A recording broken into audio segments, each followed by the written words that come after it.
Meus queridos amigos, tudo na paz? A verdade é o seguinte, não adianta nada você passar não sei quantos meses avaliando todos os fundamentos, os históricos de resultados, os indicadores, para você encontrar qual que é a melhor ação da Bolsa de Valores, a empresa aparentemente perfeita, se na hora de comprar, de aportar, você sempre pagar mais caro do que deveria, ficar comprando sempre mais caro, na hora que a ação fica barata, você fica com medo.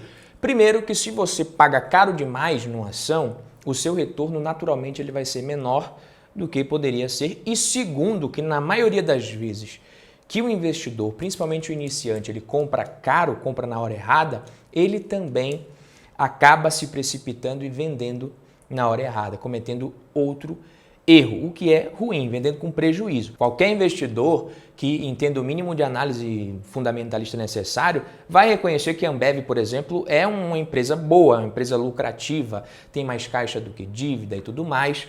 Porém, ser uma empresa boa é muito diferente de ser uma ação barata.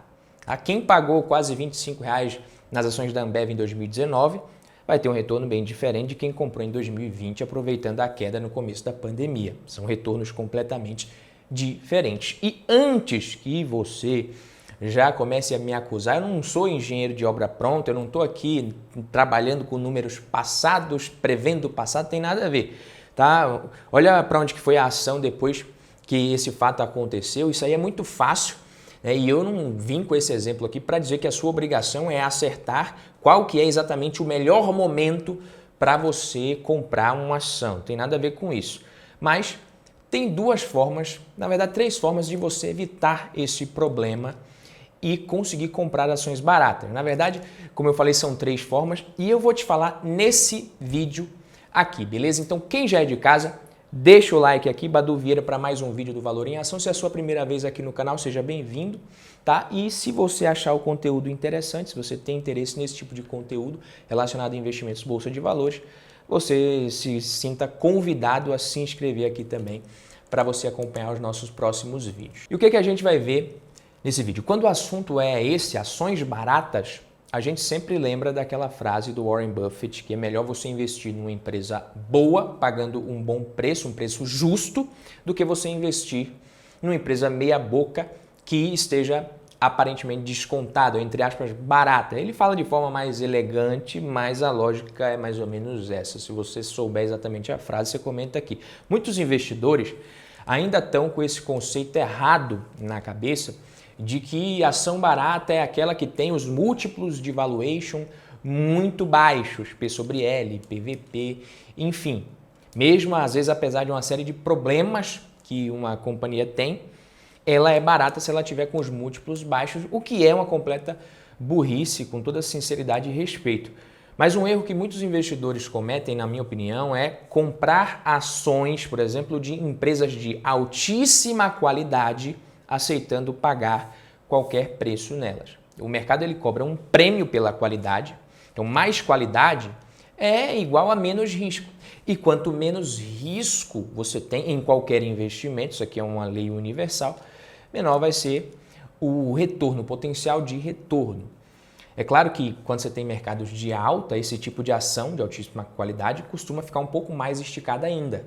Mas você pode ter certeza absoluta que de tempos em tempos, você vai ter uma janela de oportunidade que se abre na Bolsa de Valores e a gente encontra empresas de qualidade, muita qualidade, por bons preços.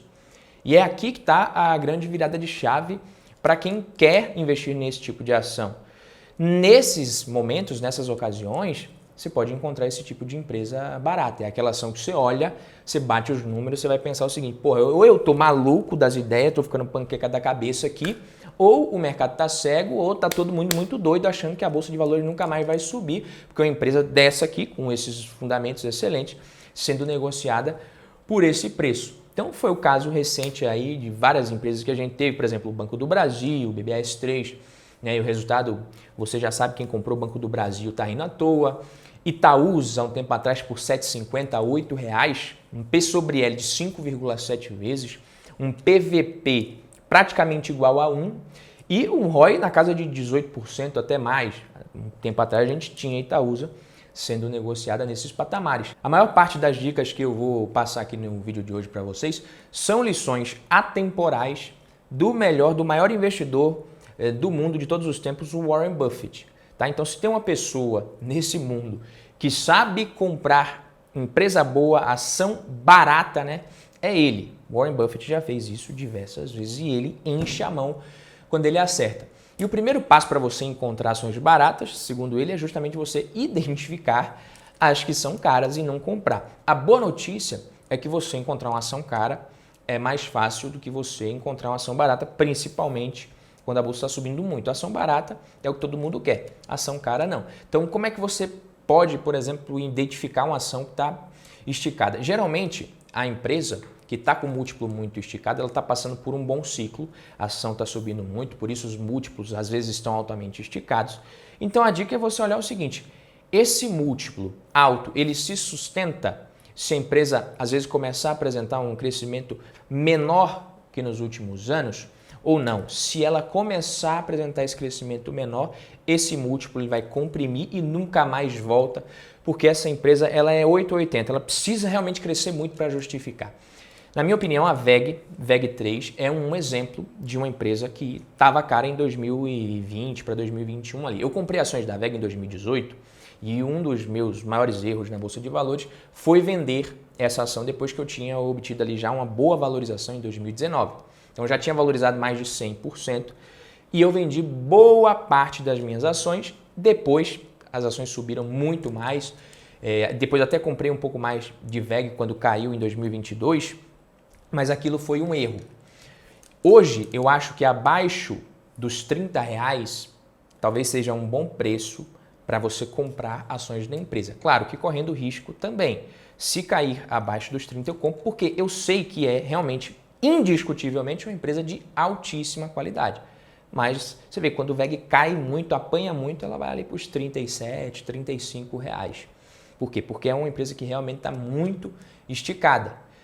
Porque apesar dessa compressão de múltiplos, a empresa ela segue crescendo o lucro, segue crescendo receita, segue entregando crescimento. Então, algumas ações que eu considero que podem ser opções baratas nesse momento, isso aqui é a minha opinião, não é nenhuma recomendação, tá? E para provar que nem tudo também são apenas múltiplos. Então, você pega Neoenergia, Neo E3, do setor elétrico, um P sobre L de 5,7 aproximadamente, se eu não me engano. Na minha opinião, é uma ação interessante. Pode ser uma opção de uma ação barata nesse momento. Gerdau, P sobre L, 4 vezes mais ou menos. Mas se o P sobre L da Gerdau hoje fosse 5,5, 6 vezes, aí eu já não acharia tão barata como eu acho Neoenergia, que eu acabei de falar, por um múltiplo de P sobre L de 5,5. É claro, quando eu emito essa opinião aqui para vocês, eu já analisei outras coisas nessas empresas que não vai dar tempo da gente falar aqui. Vamos 3, vamos. P sobre L de mais de 17 vezes, mas devido ao crescimento que ela pode entregar e ao tamanho dela ser menor, eu acho que é uma ação barata. Então a Vamos, ela vale 10 bilhões de reais, mais ou menos. Ela pode crescer para justificar um P sobre L de 17 vezes, que aparentemente é esticado? Na minha opinião, pode. A VEG, para ela crescer e justificar um P sobre L de mais de 30 vezes, a gente está falando dela ser praticamente a maior empresa do Brasil em valor de mercado em 2035, porque ela já vale 150 bilhões de reais hoje. Então, se ela seguir crescendo o lucro e mantiver o múltiplo elevado desse jeito aqui, ela vai possivelmente ser a maior empresa do Brasil em valor de mercado. Por quê? Porque o múltiplo é muito alto. Tá? Só que o lucro líquido dela não vai nem precisar passar dos 20 bilhões, para você ter uma ideia. Então, se o lucro líquido for 20 bilhões, você multiplica por 30, você já está falando de um valor de mercado de 600 bilhões. E eu não acredito que a VEG possa entregar isso em pouco tempo, 10 anos. É claro, outras empresas também podem se valorizar, mas ao mesmo tempo, na Bolsa de Valores, na mesma Bolsa de Valores, você tem Petrobras negociando por 520 bilhões de reais, mais de 3 vezes o valor de mercado da VEG. Só que pegando em 2018, a Petrobras ela lucrou mais de 25 bilhões de reais. E a gente está falando de 2018, eu nem vou falar dos quase 200 bilhões de 2021, mais de 100 bilhões em 2023. Nos últimos anos, 3 anos seguidos, mais de 100 bilhões de reais de lucro por ano. Não, estou falando 2018, 25 bilhões de reais. Digamos que o petróleo desabe ali por décadas, fique barato, bem mais baixo no preço que estava ali em 2016, 2017 e que a Petrobras lucre todo ano 25 bilhões. A gente sabe que é estatal, é claro, está na conta aqui, né? Ou você acha que a Petrobras, se fosse privatizada, estaria negociando nesse preço? Óbvio que não. Mas se a Petrobras lucrar 25 bi por ano, o que é muito pouco, na minha opinião, se a gente considerar, ainda seria um P sobre L de 20 vezes, que é menor que o da WEG hoje.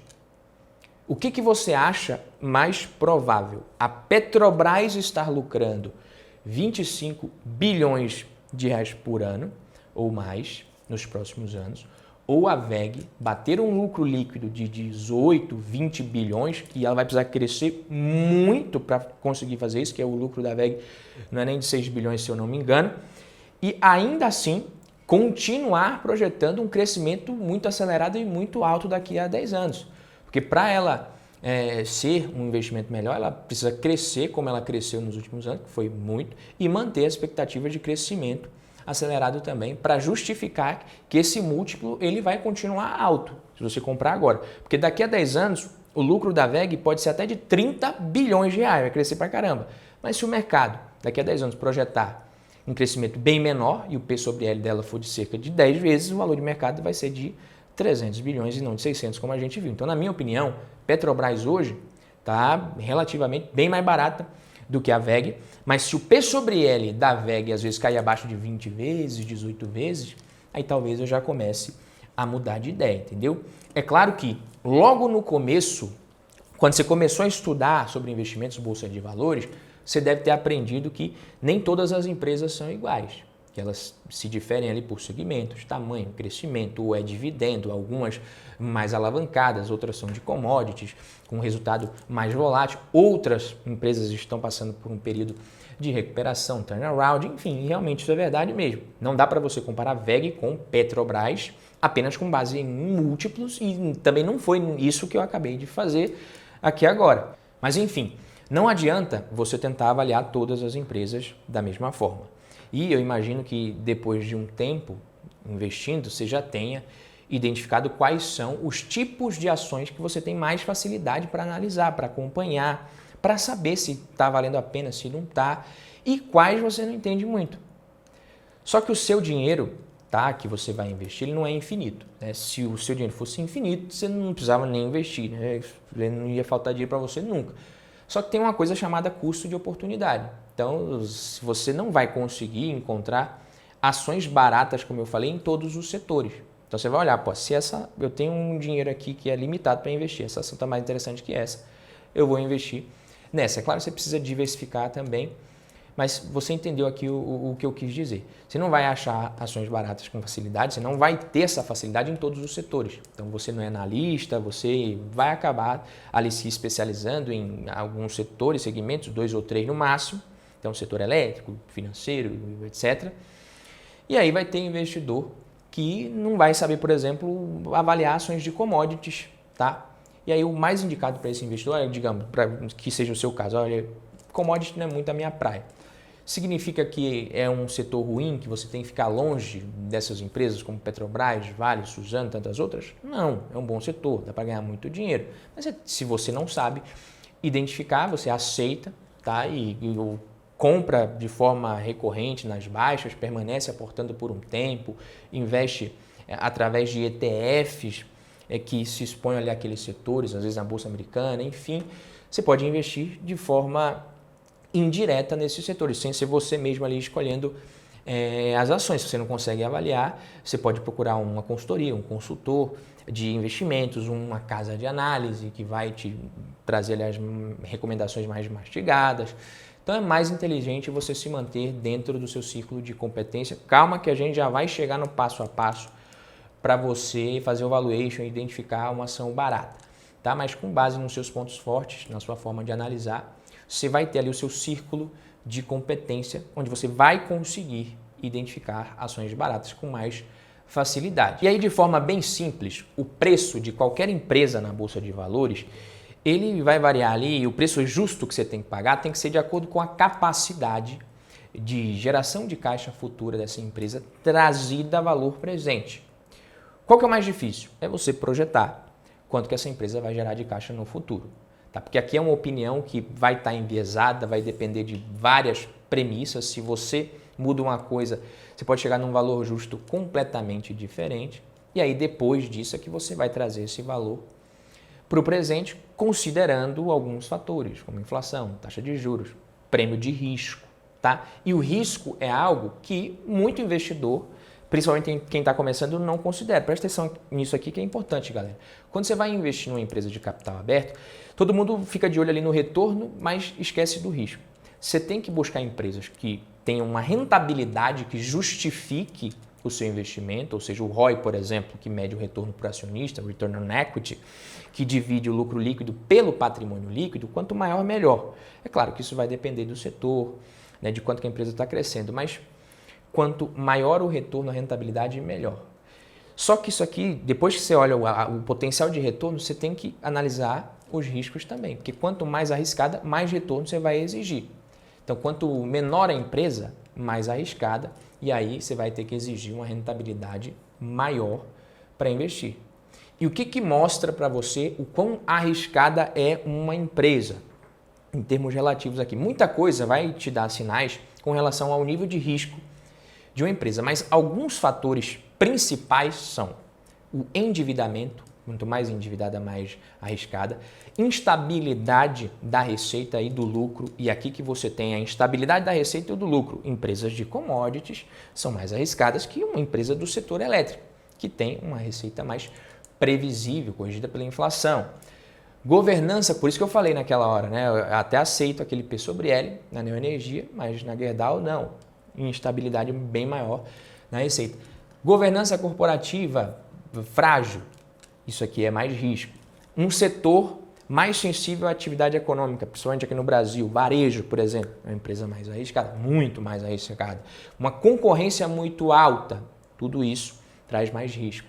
Tá? Então, com relação agora à geração de caixa futura, é o seguinte, eu vou te falar aqui as etapas, quais são as etapas desse valuation, e se esse vídeo aqui bater 1.500 likes, eu vou fazer um vídeo com um valuation pelo fluxo de caixa descontado, etapa por etapa, essas que eu vou te mostrar aqui, de uma empresa da nossa Bolsa de Valores, beleza?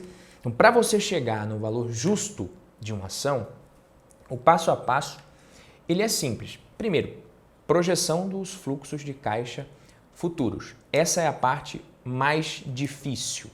Tá? É aqui que eu falo que nem todo setor você vai saber fazer. Porque se você errar nisso aqui também, o resto é relativamente simples. Mas se você errar nisso daqui, não adianta nada, você vai errar tudo e vai chegar num preço que é mais fácil você já chutar logo de cara qual que é o preço justo da ação. Depois que você estima o fluxo de caixa, você vai estimar o custo médio ponderado de capital. Esse custo de capital ele vai considerar, né, o WACC que a gente fala, o custo de capital dos sócios e de terceiros. Quem fornece ali, quem empresta dinheiro para a empresa, quem financia a empresa, terceiros, exigem, né, o pagamento de juros, e se você está investindo, você também exige um retorno sobre o seu investimento. Então você tem o custo de capital próprio e de terceiros. Então você estima isso daqui. É mais simples do que a primeira fase. Por isso que se a Selic sobe demais, as ações elas ficam mais baratas. Por quê? Porque você vai ter o custo do capital de terceiros mais elevado e até mesmo do capital próprio por conta do custo de oportunidade também que eleva o retorno exigido. 3.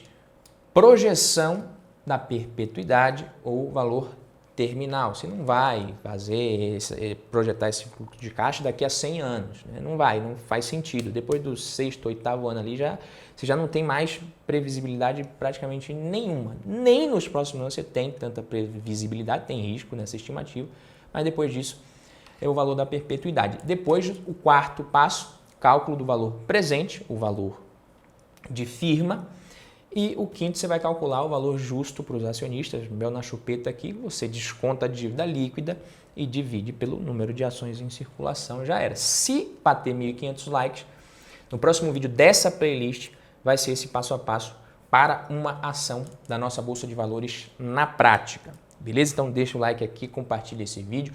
Nesse outro vídeo que eu vou deixar no card aqui, eu faço o cálculo do preço justo por outro método, utilizando ali como exemplo as ações da Taesa. É um vídeo legal para você assistir também. É um exercício que vai te ajudar muito a entender como é que funciona esse mundo de valuation e tentar também você fazer essa precificação com alguma empresa que você tem na carteira. É claro, esse outro método que eu utilizei aqui no caso da Taesa, você não vai conseguir utilizar em todas as empresas. São mais usados aqui para empresas que, em uma situação mais estável, que pagam dividendos, que não vão crescer tanto, enfim, que tem mais previsibilidade nos resultados. Mas é legal para você praticar com alguma da sua carteira, para você fazer o teste e com o tempo você vai evoluindo e deixando esse processo mais assertivo e mais simples para você. Pelo vídeo de hoje é isso, espero que você tenha gostado, aprendido alguma coisa e coloque a mão na massa com algum exemplo real. Fico por aqui, vejo você no próximo vídeo. Tamo junto.